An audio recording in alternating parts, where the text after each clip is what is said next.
have to go home. We've had such a good time in New York. We're actually in a cab at the moment on the way to, I think it's Bryant Park. Yeah. We're going to get the bus Hopefully. back to the airport. That's great. If not, we're staying here. I don't know how we're going to pay for it. I might sell you on the street. You'll not get much. But it's been an absolute pleasure. We've had a great time. And I have to say a big thank you to the Sunderland City Council. That's our very own councillor Graham Miller for giving us the opportunity to do this, and your fantastic marketing team, aka Jill. She was one hell of a lady and she just made it happen as well. What a team. We want to come and see you to personally thank you when we get back. Yes, we are. I have a lot of American chocolate that might have your name on it, not gonna lie. Which is lovely. It is very nice. Hershey's. Thank you very much, and we'll see you back in England. See you very soon. Bye. See you, bye.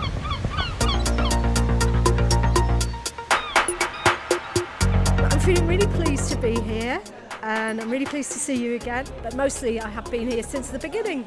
I think it's fabulous. I'm glad it's a bigger venue because it was a bit cramped in the Peacock, even though it was a lovely venue.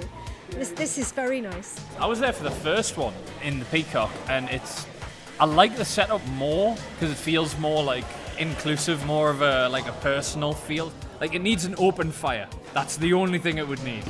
It is a great location considering you're in an old firehouse. Like the retro feel of it actually really works to your podcast, because Speak Up Sunderland isn't just modern day, you guys talk about stuff that happened in the old days of the 70s or the 60s or whatever. I think that's where Stevie B comes in. Oh, burn. He'll laugh at that. Burn. Oh, it's good to be back. I'm Betty Ball. I'm Stevie B. He's a Malcolm. No, don't start, right? I've had 2-3 months away from you. I know, it's been And it's pleasure. been bliss. Absolute pleasure. He's a Malcolm. She's from South Shields, but that's just a shame, isn't it? Oh, butt off. And this is season 2 of Speak Up Sunderland. Season 2? There you go, that's how you do it. Season 2? Duh. Did you actually think we'd get to season 2? No, but what a journey it actually has been. It's been pretty incredible, and everyone who's been to the first one, there's a couple of faces that have been, right to this episode of season 2. Thank you. It's been one hell of a roller coaster, but all thanks to you and everyone listening. You have educated me not being from Sunderland, and you have enlightened Stevie to love his city even more. Bravo. I've always been overwhelmed at every time we've done an episode. Not just people that turn up, but the type of people that turn up, because the people that's always turned up have turned up for a reason. They've turned up because they have an opinion, or they want to say something, or they want to listen to somebody else. And we've had many episodes where we've sat and said nothing for 5 minutes, 10 minutes, because the audience have started to interact with each other. And they've all been from Sunderland, so that for me has also been something I've been really proud of as well. Looking back, there's nothing I haven't been proud of what we've done. Every episode has been either such a good laugh or a tearjerker. I think every other episode I've cried about something. You have. You're probably a little emotional wreck, aren't you? And if you've never listened to the podcast and you are brand new, this will pretty much catch you up. 5 minutes of the first season of Speak Up Sunderland. Sit back, grab a bev, and have a listen. If you don't realise that we've got a website, the website is speakupsunderland.com. Every episode that we do is actually on there, so you can hear the very first episode to the last episode that we did, or you can cherry pick something that you think is appropriate for you as well. And to be fair, I'm actually really looking forward to this because I haven't heard this in quite a while. It's some of the best bits that we put together. So if you've never listened to the podcast before, prepare to have your mind blown in 5 minutes. 1 year, 5 minutes. There you are. Hi, I'm Betty Ball. And I'm Stevie B. He's a Malcolm. And she's from South Shields. And this is the very first Speak Up Sunderland, a weekly podcast that is about you. If you live in Sunderland and you've got stories to share... Don't laugh about Sunderland. This will be very short, man. If you live in Sunderland and you've got stories to share, then this is your podcast. Or, if you're listening from outside of Sunderland, hi! Hello! Here is what's happening in our little British city by the sea. Oh, don't start singing, man. Under the sea. I know. Today's episode of Speak Up Sunderland is part of our second live event at the Peacock in, surprise, surprise, Sunderland. We talk about all the time about how passionate we are about Sunderland and being born and bred and so on, but I've always loved my music. Did anyone watch the Netflix show Sunderland Till I Die? Yeah. Now, do you remember the theme tune for it? Yeah. How would you like to hear it live? I'll hand you over to the writer and performer of that song. Yes, my name's Marty. I wrote a song. It was on an album I made in 2015. It's called Shipyards. I wrote about my granddad who worked at Austin Pickers Gill, and unfortunately he passed away a couple of years ago. But he was a very quiet man, a very dignified man. He worked extremely hard all of his life. I hope that can be even half the man he is, or was. On the river where they used to build the boat. From episode 1 to where we are now, my mind has been completely blown. Right from when we did the City Hearts episode. Now I really like and happy in Sunderland because I got support from City Heart. Now I can go to school, English class. I feel my life now is better. Nobody can control me like before. Someone, they control my life, they control my thing. But now I love Sunderland. So if you do anything else today, Google human trafficking, get some statistics, find out about it and start speaking about it, start having conversations about it. It's that simple. It's not the happiest of conversations. Just do what you can, where you are, with what you've got. And that's how we put an end to this. All your life you worked your fingers to the bone. Right from when Sunderland decided to choose what tattoo we'll put on your back. I forgot about that. Oh, God, I forgot It's about like that. someone's got. They sound like bedroom noises to me. It's like getting cut. Oh, I forgot about that. Oh, I've got cold sweat. well, Stevie. I have to say you haven't scratched your nipples yet, so you know that. I can't move my hands together, they're glued together.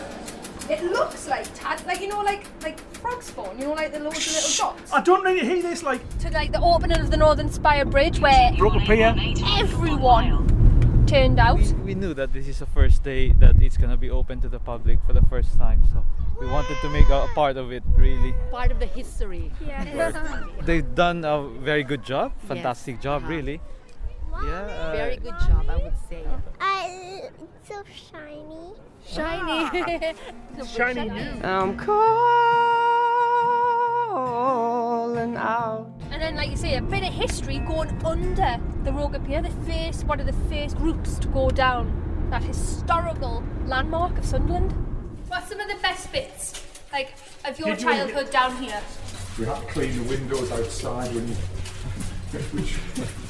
which was terrifying when you think that somebody aged 10 to 12 climbing out onto the parapet on the lantern. And those are just a little tip of the iceberg. God knows what else we've been up to. And if you could see me now. I'm proud to be getting out this car, walking along that road, and walking into that reception, Big reception. and being the voice of Sunderland. So before we go in, one thing I need to say. Thank you to everyone in Sunderland. Oh, I didn't do that. Because you'll be without crying. them, we wouldn't be here. Big love to everyone who has watched, shared, liked, been a part, or has got in contact. Thank you, because without you, we wouldn't now be on the BBC. So whether it's people that we've come to see, or you've been part of the live, or you've even just listened once, thank you very much. Wanna go? No, I'm scared. Oh, well, let's go. Come on, let's go. For them, let's go. Oh, wait, Barley. Did it slam me door? Oh, what? God damn it, that was a nice moment.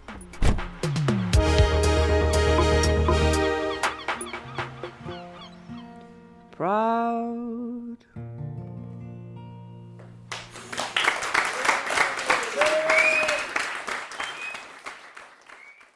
I don't know about you, but anybody else get emotional there? I cried about 20 seconds in, not even that. I'd actually forgot about one of the hardest conversations I had was when we did human trafficking, and we met a guy that we had to call Joey because we couldn't say his name. The first thing I remember, I seen him sitting like that, and from there to there, both hands were actually just burnt. Apparently they'd been put in hot fat. And you know what? Throughout, he smiled. He smiled all the way through. He said he was so happy to be somewhere where he had friends and they listened to him and he had a home. 3 months later, I met him again. He had a girlfriend and he just passed an English exam in 3 months. That's like, you know. And that, like I say, that was just the tip of the iceberg of what happens in this city. Nobody knows. Now, I didn't know that we had a charity called City Hearts that rehabilitates people into our city and give them the life that they didn't have. And you never know who was walking past you in the street, especially in a city like this. Would you have known that person was from the other side of the world with that massive story behind them? No, because that person, they left. This is the new person that we've helped create in Sunderland, which is astounding. I've said it many times before, it's a huge city, it's full of very passionate people. It's crammed full of compassionate and passionate people. You've just got to find them, bring them to something like this and say, come and talk to me, let's give you a platform and tell somebody else. And it doesn't matter whether you've got 8 people there or 80 people there, it's how many people download it and how many people then forward it on to somebody else and how you use social media about it as well, because that's how it's worked through one season for us. I also need to highlight something there in that demo. I said about Stevie, about scratching his nipples. Right, okay. When Stevie gets really, really nervous or upset, honest to God, that's what he does. So just to clarify, that's what it is. Do you know sometimes when I say think before you open your mouth? Well, it was on the demo. I had to explain. Oh, I do love this woman. Somebody's got it. But what has been amazing is all of your actions have created waves around the world. Because as you know, we have been to America, to New York, thanks to you and all of your amazing achievements. And from that, we have this massive certificate. Yay!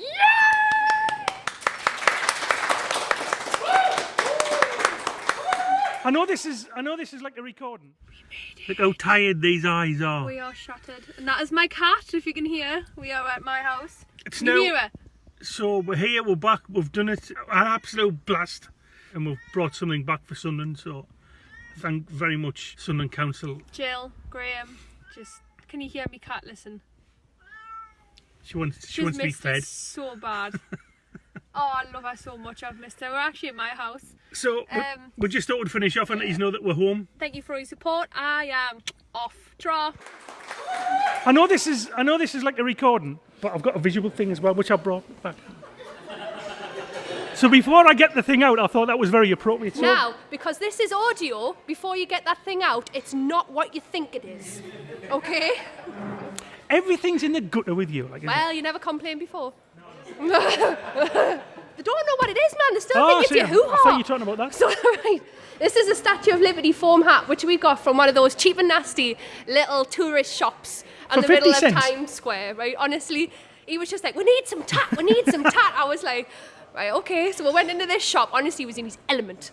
Absolute element. This was actually bought with my last 50 cents in New York. Oh, aye. So I feel every time somebody would like to speak, you are putting that on your head. Yeah, you have to. Okay. Yeah. If you want to say anything, you have to wear this. If you're not wearing this, you can't speak and you're not going to be recorded. So you need to have the hat and the muff, and you're fine. All right. Really though, I've said many times I'm 51 now, and this is one of the most proudest things I've ever got. It's nice and shiny. You need to open it.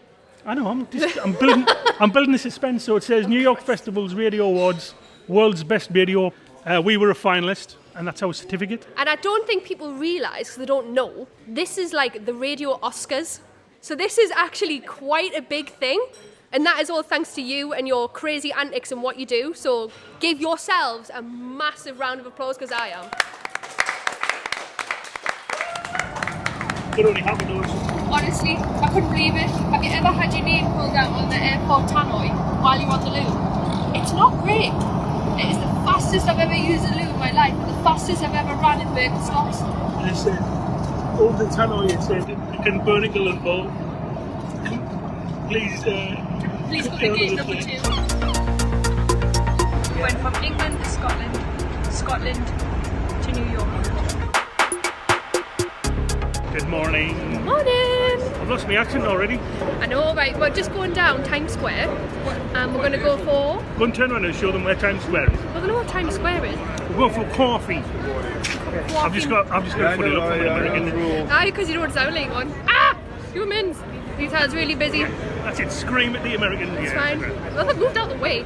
Yeah, we're going for a cup of coffee and a bagel, but we're going to walk about 20 minutes down Times Square to find the best coffee and bagels ever. I googled it this morning while I was in bed, and this one was snoring away like a walrus.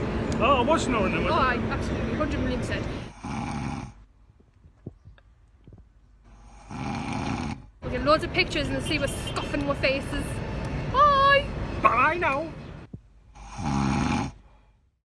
I'm going to surprise Betty with something. Look at the top I've got on. Watch. Hi! you like your top? I know you don't. We're going to go to we said we're going to go to Central Park, didn't we? Yeah. On those bikes. But I'm wearing this, so I reckon you should wear one of these. I haven't got one of them. Try looking under that cushion, just out of curiosity. Oh no. Look under that cushion. No. That cushion there. Would you believe it? Would you believe it? There's a Sunderland top underneath, right? You have to wear that and go around Central Park, just for Speak Up Sunderland, for the podcast. Lord Almighty. Lord Almighty. Kenny Oak was manager, right? And we beat them. For the podcast, I will wear this. Good. We're going now then. As soon as it's done, it's coming off. Well, don't do that in the street. Can do something.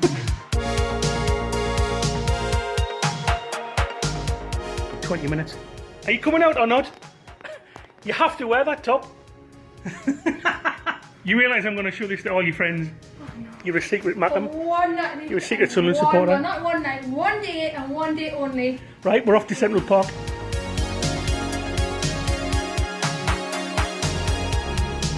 Central Park is a design park. It is not a natural park. It's man-made. We are back in New York City with our tops on, look. Look how excited I am to be representing you. This is entirely your fault. In front of all New York, look. This will never happen in England, ever. Why did you go American then? I don't know, I thought I was sending it. Good evening. Hello. As you can see, we've dressed for the night. Red for Sunderland, and I've got my Sunderland tie on as well. We'll have to say a very big thank you to the Sunderland Council for bringing us here, and tonight is the night that we find out if we have won or not. The Speak Up Sunderland podcast has been nominated for Arts and Culture. Arts and Culture. And it's all thanks to you that we're here. Yeah. Because they love us. Wish me luck, and thank you very much, and we'll keep you posted. See you later. Bye. A massive thanks to Sunderland Council, especially Graham Miller and his team, because without them, we wouldn't have got there. A surreal moment, if I'm brutally honest, because when we got nominated and we applied, we never actually thought would get there, because it's so new. It was less like the podcast was less than a year, and we were still trying to find our feet, and other people were still getting to know about it. You were still getting to know about it. And then to be recognised on the other side of the world for people who have no idea who we are and what we do was quite an achievement. And then the reality of, oh my God, this is going to cost a fortune, came about. But then that's when the council came in and went, you know what it is, we appreciate everything you do, we appreciate what the city does, and it deserves that platform. So they gave us the money to go there and to share your stories with the people around the world. And I'm telling you now, I have made so many connections and so many people know about Sunderland that didn't before. Yeah. And I have a feeling it's not going to end there either. So I'm looking forward to next year and season 2 to see what we're going to bring next year. When we then sort of mingled with people, we were talking to people from North Korea, from Australia, from Argentina, which again blew my mind. We were mixing with people from the BBC equivalent of that in Argentina. And it was so surreal. But to then do that with this lunatic. I was great. For the first time in my life, though, I walked into the room and I was mute. I didn't have a clue what to do. I was so overwhelmed. She clung onto my arm for like half an hour. Steve, don't leave me. I did. I said, don't leave us, I don't know what I'm doing here.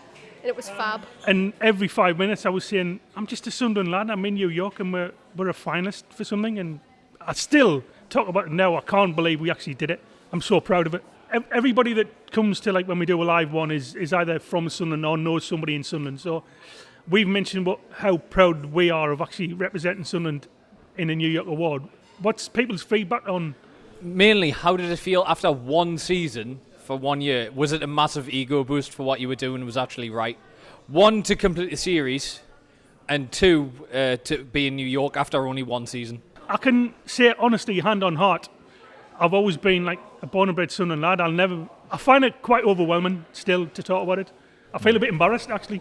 Oh, bless you. I'm just, it's like New York, man. It says New York on there. I'm from like Thorny Close. I used to wear like straight-breast jeans and stuff like that with creases down the middle. It's these sort of things like don't happen, but I tell you what, I'm going to make the most of the fact that it did. Mm-hmm. And if this gives us links to make this bigger and better and go to season 3, season 4 or whatever, then I'm going to work me arse off to do it. Honest to God, I remember the first time Jay, Stevie and I got together. It was in the University of Sunderland, and we sat and we went, right, we'd like to do a podcast, but we generally had no idea what on earth it was going to be. And we sat and brainstormed outside on I think it was a patch of grass next to the river with cups of coffee. And we literally went, right, what do we all have in common? Because I'm from South Shields, he's from Sunderland, and Jay's not even from here. And everything that we had in common was the fact that we all loved this city. We then thought, right, we all work in the media and the radio. What can we do to make it more personal without the limits, and how we can get everybody involved and have no boundaries to a point? Then Speak Up Sunderland came up, right, we're going to go out in Sunderland and find out more. That's how it really happened, really. Except for the name. The name took a while. And it was like I think it just kind of came up to the point of like, speak up, man, for God's sake. And then that was it. Speak up. Something clicked, didn't it? Then it just clicked.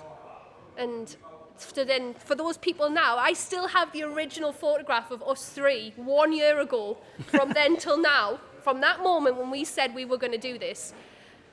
And if I looked at me then, who was looking at me now, I would not believe it. Not a chance. I'm going to choke up and cry a bit. I'm not going to... You don't do that. I know I don't cry. And it's great. It really is. And I encourage anybody who has anything to say in Sunderland, come here. This is what we're here for. And we've done a year of it. Let's do another one. We have created a foundation. We have created a platform already. People... I'm constantly surprised at how many people talk about it and talk to other people about it, even by social media, or somebody copies you into something and you see how many people's then commented on that one comment that someone's done. And has anyone got any ideas of what you think we should be doing next? Is there somebody that you know, or do you know of an organisation that you think, do you know what, they need a platform, they need to come in? Hester. Rachel Horton, the Culture Vulture. She's a very interesting woman. She does workshops which are massively popular. She introduces people to where you can carry out your business, efficient and all that. She's a really, really interesting woman. You should get her on here. That sounds perfect, doesn't it? Culture Vulture. Yeah, Culture. I like the name as well, Culture Vulture. I'm actually gonna pounce on somebody. Leslie, you've been involved in so many things in Sunderland. I have, and when you were talking, I feel really proud to have been in at the beginning of this, and I can't always come to things. Yeah. But most of my life is spent working with ordinary people who are doing extraordinary things, and I think that this gives an opportunity for people to find out just what is happening. I mean, Hester and I have talked, and I go from places to place. I work with the BME community, I work with refugees and asylum seekers, and you meet all of these people. It's so exciting to do that, and I feel really proud that you asked me at the beginning to come along, because I do love my city so much. Whatever level you can work at, I think you need to, and there are people across the city who can't get here, but you're promoting that work. You're making people think about these people who are doing things just quietly and just getting on with it, and not making a song and dance or trying to screw money out of people. They're just doing it because they care. Thank you very much. That's nice words. Thank you. And we have some amazing success stories, actually. One that I found out today, because it needs that attention. But it all literally started of Speak Up Sunderland, a lady that came in, posted an idea out, and the right people were in the room. And a year later, it's actually happened. It's connected a lot of people, actually. Yeah, it has. Andrea Bell. I know Andrea quite well. And those of you who've been to the podcast, she calls herself this, so don't think I'm being horrible here. She's gobby. If she talks, she gives you like an encyclopedic answer. But she's just got a passion for where she lives in Sunderland. She was the one, if you remember, when she lived in Cyprus for 7 years and she set up a dog's home. Anyway, she's back now, and she mentioned that her passion was she would love to set up a soup kitchen in Sunderland. From this day, I think it's been 2 months now, she has actually completed it, thanks to this podcast and here, from getting to the right people, talking to the right places, and knowing the right time to do it. And it's an absolute success story. It's unbelievable. I didn't know the power of one person could be that strong, because she literally sat on the seats like you, and we asked the same question like we've asked you, anything you want to talk about, anything you want to do, and she actually spoke up and went, we're missing this, and this is the first ever soup kitchen in Sunderland. She actually said, happening I remember the right moment now. she stood up and she said, I'll tell you what, I said, I think the question was, what do you think we could do with doing in Sunderland? And she said, do you know what? We need a soup kitchen. Somebody needs to have, again, I'm quoting her words, somebody needs to have the balls to stand up and just do it and get it sorted. And she went, do you know what? I'll do it. And she has. And I actually found out, I think last week, they're now actually an officially registered charity now as well. Which is just incredible. And what Betty said as well was her words. They're not our words. She said, if I didn't come there and listen to what you said, that idea wouldn't have popped into my head and I wouldn't then have carried on. If we can keep doing that, I'll be over the moon. It's incredible who, you've no idea who sat next to you and stuff like this. No. It may be little people, but wow, one person can make a massive difference. And I'm very pleased to have known it right from the beginning. So on that note, whether you think of it now or in a week's time or whatever, we've got a website, it's speakupsunderland.com. You can get in touch with us that way. If you think of any idea that you think might be a good idea, or you've spoken to someone else and you think, oh, they're quite keen, get in touch with us. I don't care if you bombard us with 100 emails in one day. I'll pass them over to Jay anyway. I'm not bothered. But remember, every person has a story to tell. You might think, oh, they might not be interested in that. I don't care. Just write it down, because you might be able to like spur something else. Something else might come along and go, oh, I know a person that might be able to help with that. Boom. We've completed a whole year of doing a podcast. Which means we are 1. So we are 1 year old, so we'd like to share that celebration in a big cake. It's not a wedding. It's all right. You couldn't pull someone like me. Should we cut the cake, Betty? I will cut the cake. Let's cut the cake, shall we? Woo! Oh, I've got one. Let's get a slice of the action. Oh, nice. Don't quit your day job, Betty. Don't quit your day job. Speak Up Sunderland is hosted by Betty Ball and Stevie B, and produced by me, Jay Sykes. A huge thank you to our new live venue, the Engine Room in the fire station in the city of Sunderland. We are recording our Speak Up Sunderland live events there now, and if you'd like to join us, then please, of course, head to Facebook or speakupsunderland.com to find out about the upcoming Speak Up Sunderland lives and when you can come and join us. Thanks to everyone who came to support us live at the fire station, especially including the people whose voices you heard. This week that includes Hester Dowling, Leslie Etherington, and Philip Christopher. And I know it's been mentioned a few times this episode, but one final word of thanks to Sunderland City Council. It is because of you and your generous financial support that Betty and Stevie were able to travel to New York to collect their finalist certificate for Best Podcast, Arts and Culture in the New York Festival's Radio Awards 2019. Thank you endlessly. Thanks to Katie Wheeler from the Sunderland Echo for featuring a piece about us in their newspaper and on their website. Thanks to the University of Sunderland for sharing about us as well. And also thanks to Tamsin Robson, Lisa Shaw, and the entire team at BBC Newcastle for featuring us on board 2 of their programmes. Thank you to Timecrawler82 who made our music. We might have started a new season, but we are not abandoning our old theme tune. And our new logo and branding was created by Jorge Rodriguez. Jorge, thank you for all your support. And finally, if you want to get your voice out there on Speak Up Sunderland, please get in touch with us. Head to speakupsunderland.com and click on the contact page. I'm not originally from Sunderland, as you can guess from my voice, but I have grown to absolutely love this city. This podcast is proudly produced in Sunderland for Sunderland.